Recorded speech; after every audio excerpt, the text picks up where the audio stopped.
Touching on the goals for the project that Scott described, a greener street, a more vibrant street, a more economically healthy street, a street that's better for pedestrians and cyclists and transit users. I just want to talk about the toolkit of design elements that we're employing here for both options. Some of these you may be very familiar with, others perhaps less so. Stormwater treatments. Again, these apply to both options.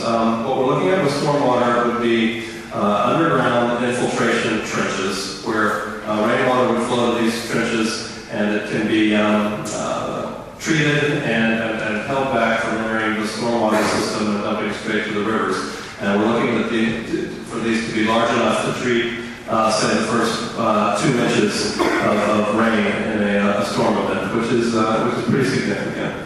Landscaping. Both options have resulted in a significantly greener street. You can see the designs on your table, and I'll discuss them in more detail. But both options certainly increase the space that's available for landscaping. Similarly with street trees, there would be new street trees at a regular appropriate interval on the street. Street lighting, look to increase lighting that would both illuminate the street and sidewalks to improve the situation for pedestrians. Net downs. These are concrete extensions at the corners, also known as bump outs. It's sort of both a traffic calming function and also a pedestrian amenity function by shortening the distance to cross the street. And that's really pretty similar to a refuge island as well, which is simply the median space for a pedestrian, and that shortens the crossing distance as well, and also has a traffic calming effect. Bus bulbs, you see here, these are a treatment that allows the bus to pick up and drop off passengers directly from the travel lane rather than pulling over to the curb space. Today, the bus stops aren't large enough to allow buses to pull all the way over the curb, so that the rear of the bus, as I'm sure many of you know, hangs out in the street and effectively blocks the travel lane. So this makes that a more formal situation from a design perspective, and allows the bus to not have to maneuver in and out of traffic. It simply stays in the travel lane, picks up, drops off passengers, and goes on its way. Traffic signals. We'll be looking to replace and upgrade the traffic signals throughout the corridor, and also look at a signal progression that will allow motorists to have a bit more green time, and also look at timing that so that it is also conducive to sort of a green wave for cyclists. It'll be a bit of a balancing act, but that's something that we'll be looking at, and the signals will be upgraded. Similarly, new street furniture, benches, trash receptacles, etc. Sidewalks. We'll be looking to upgrade the sidewalks in both designs. Of course, each includes new biking facilities, whether it's median or curbside, and also bike racks. And the turning movements, the left turn bays, those will continue, and they will actually have their own protected signal phase. So, I'd like to discuss how these relate to the design themselves. So, you're all very familiar with the street today. You've got 4 travel lanes, turn lanes on every other block, standard 5-foot bike lanes, and parking along the corridor. Should mention west of Broad, the section is a bit slightly different. The sidewalks west of Broad are wider, and therefore the travel lanes today are slightly narrower than east of Broad, and the median is slightly narrower as well. So how do those design elements translate into the street itself? Mentioned the bus bulbs. You see those here, the bus pulling up here to the bus shelter on both sides. The neck downs to shorten the crossing distance and provide traffic calming. The pedestrian refuges in the refuge islands in the center. Of course, this is the median option with the shared use space in the center of the street. What you see in terms of green represents new landscaping, whether it's bushes, grasses, or street trees. It's determined by the size of the available space. You can only put a tree in a space that's so small. And what else have we got here? Okay, let's look at how those elements translate to the curbside option. I should mention that given the wider sidewalks west of Broad, again, the landscaping opportunities for the median are a bit less west of Broad than they would be east of Broad. So these spaces where you have the turn lanes on those blocks, I would shrink considerably west of Broad, but you still have the more generous space on the alternating blocks. The curbside greenway, as Spencer described, you have the bike space and the parked cars split. So the parked cars are pulled off the curb into this space, and the space between the parked cars and the curb becomes the bike space. And the parked cars serve to provide a physical protection or buffer between moving traffic and bicyclists. Here you see the bus bolt digging in, the neck downs, and space for landscaping. So I'd like to just describe, because I think it's pretty important that we all have a general sort of collective understanding of the design issues. So a few other particulars, and this is true for both options, even though I'm keeping the curbside option up on the screen. Both options maintain four travel lanes, just as we have today. So there's no capacity reduction for traffic. The travel lanes would be narrowed to 10 feet, which will provide a traffic calming benefit with no real degradation of service. And we've maintained the existing left turn lanes. And again, some of this, if you decide you don't like some of these elements or what you see in the plan on your table, that'll come out in the exercises that we're doing. We'll all have an opportunity to refine the design. In any event, the street, regardless of the option, would be significantly greener than it is today.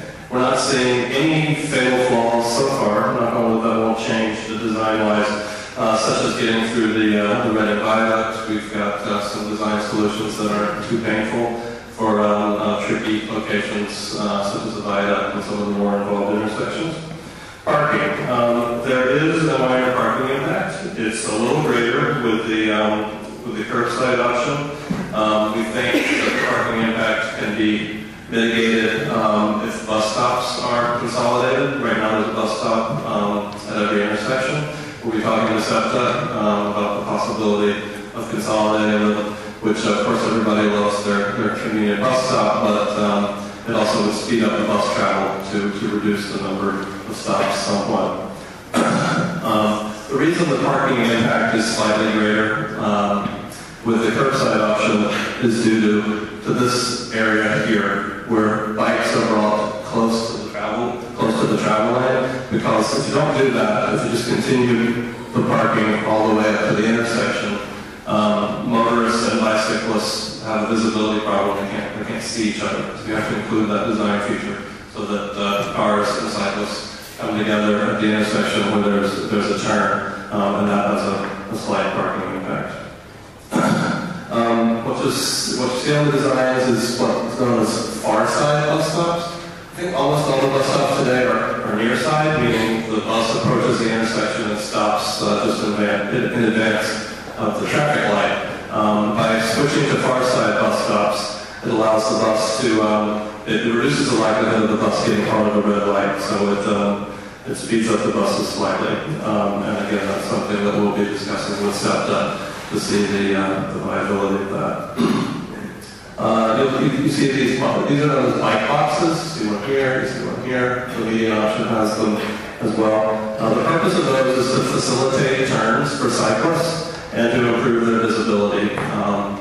It's pretty straightforward, just a nifty design tool that does that. And traffic signals. Regarding bike traffic signals, the question came up at the previous public meeting about whether we would have bike traffic signals. Question is really, do you need bike traffic signals? With the curbside option, there's not a need for them. The way the bikes function in terms of turning and whatnot is very similar to how they do today with the standard bike lanes. But with the median option, there's a need for a separate bike face so that left-turning bike vehicles aren't in conflict with cyclists. So there would be bike signals with the median option. Just wanted to, so obviously there's all sorts of little design details, design elements, trade-offs, things to consider. Just wanted to throw out an example of this. This is how left turns for cyclists function in the two options. With the median greenway, obviously they're making that left turn from the median, and they can either jump in front of cars into the bike box and turn with cars on their turn phase, or they can do it in two stages. Go across on the green signal, wait for this light to turn green, and then make that left. The curbside option works very similar to how it does today with a Q box or Copenhagen left, where you position yourself and wait for the light to turn, and then you go. Or if you come up to the light and it's red, you can pop over here through the bike box and position yourself in front of left-turning vehicles and then go when they go in advance of them. We're not saying that either of these is considered safer or unsafe. They're both completely viable options, workable from a design perspective.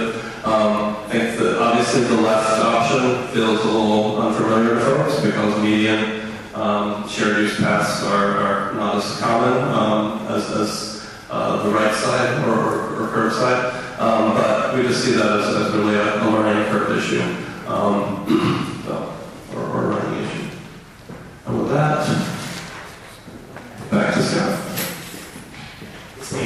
Okay. So the long and the short of what, with the fine-tuning that Sam Schwartz has done to date, is that both options work. It's really a question of how you want the street to look. So there are lots of details to discuss, and because it would be too easy just to ask all of you what you think, we wanted to make a point about Spring Garden. I'm going to give you an example. My office is 6 blocks from here. So Interface Studio is about 6 blocks from here. I use Spring Garden in 3 different ways on any given day. I drive on part of it to get my kids to school. I walk on part of it to get to work. And sometimes our office takes a happy hour pretty close to Spring Garden. So that's 3 different ways that we use the street. 3 different ways to experience it, and 3 different sets of observations that we have. So we wanted to make sure that we got across the point that Spring Garden is experienced differently by different people, and sometimes those people experience it differently on a day-to-day basis. From that standpoint, we wanted to ask you to imagine yourself in a couple scenarios to discuss the relative merits of both of these options. So the 5 scenarios that we put together is to 1, imagine yourself as a dad with a stroller walking his kid to school. The second option is to imagine yourself living directly on Spring Garden Street. The third is to imagine that you're a new business owner looking to open a business on Spring Garden Street.